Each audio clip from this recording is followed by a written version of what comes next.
A federal judge has ruled that documents naming dozens of Jeffrey Epstein's associates will be unsealed in early January. More than 150 people are expected to be identified.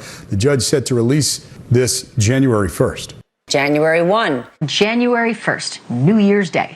All right, buckle up, folks, because Jim Hoft just lit the fuse on a firecracker of a story earlier this week.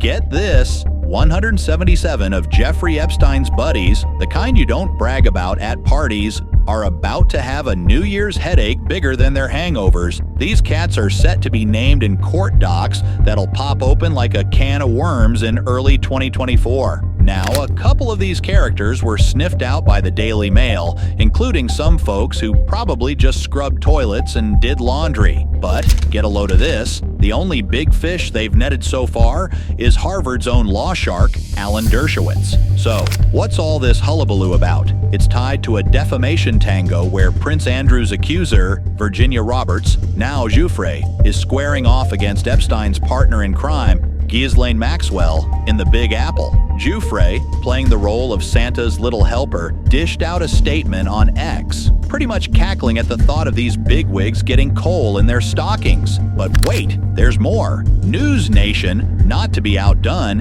hinted that a famous ex-pal of Epstein might be sweating bullets. Their ace reporter, Dre Clark, strutted onto the stage last night and let slip that a former president and some other VIPs are on this notorious list. Now, many of those names that will come out certainly are known and notable, including former presidents, but they are all part of a now settled civil lawsuit against Ghislaine Maxwell brought by Virginia Jeffrey. Now let's get real for a sec. If Slick Willie Clinton doesn't make an appearance on this list, we should all raise an eyebrow. The Gateway pundit has been like a dog with a bone on this, yapping about Epstein and Clinton's bromance for eons. Here's the skinny. Epstein was practically a fixture in the Oval Office back when Clinton was the head honcho, clocking in at least 17 visits. Clinton was a frequent flyer on Epstein's not-so-family-friendly jet, the Lolita Express, a birdie chirp that Clinton was hanging out on Epstein's Island,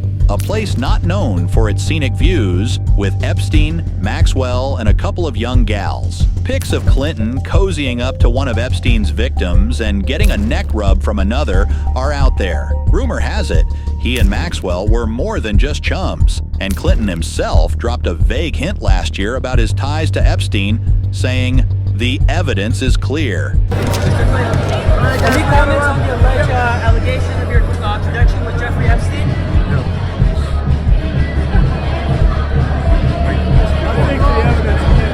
Remember back in July 2022? That's when the legal eagles at Gateway Pundit, namely Mark Randazza, Jay Woolman of the Randazza Legal Group, and GP's own John Burns, tried to wedge their way into the Jeffrey v.